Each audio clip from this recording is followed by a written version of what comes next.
It is an absolutely gorgeous day here on Vancouver Island, a perfect day for traipsing up freezing cold canyons, chasing waterfalls. But first, before I can do that, I need to pick up my new cameraman.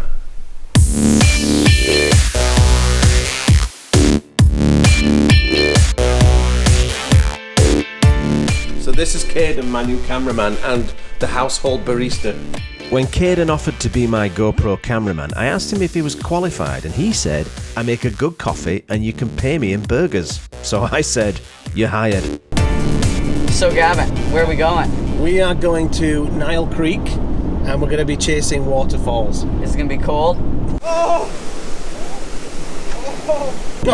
It's going to be cold. Yes. We didn't waste any time getting there, so we geared up fast and hit the trail, where we immediately discovered traces of redneck. It's always a good feeling when you get to some remote location in the forest and there's shotgun shells everywhere. Let's go. To get to all the different waterfalls, we had to cross the creek, and there was a lot more water than I expected.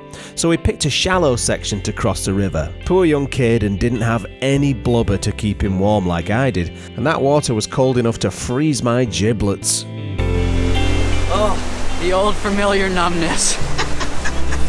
At this point, we were headed upstream to photograph my favourite waterfall, but the more I saw of that swollen creek, the more obvious it became that we'd have to hike downriver instead and find something else. Story of my life. After a bit more hiking, we finally found this lovely double drop waterfall where I got taties deep to cross the river with the agility and grace of a wounded manatee.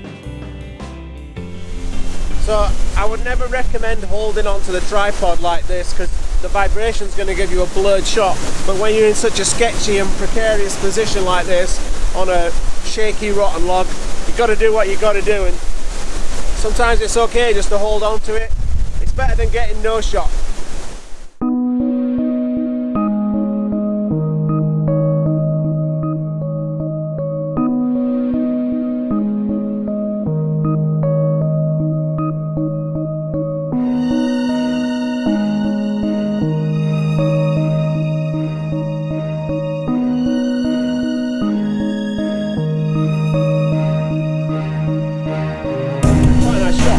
Try and get higher now.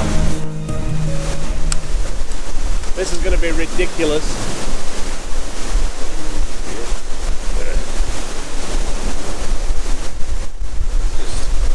That's just not good. So one of the tips I teach people when they're focusing using live view is to overexpose so that everything's a little bit too bright, so that when you punch in you really can see all of those details in the shadows so that you can get your focus. And then once you've focused, you'll set the exposure to the correct exposure and take the shot.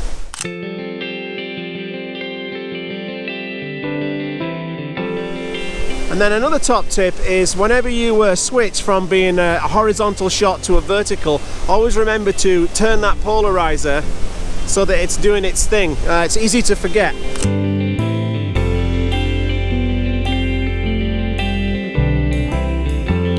By this time, we'd had enough of being soaked to the bone and freezing cold, so I went for one last dip in the creek to get a final shot before we hit the trail back to civilization. It was high time for a burger and a beer.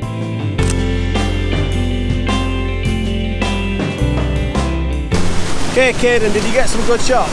I think so. Yeah, I got some decent shots and some gorgeous drone footage, so it was worth coming out.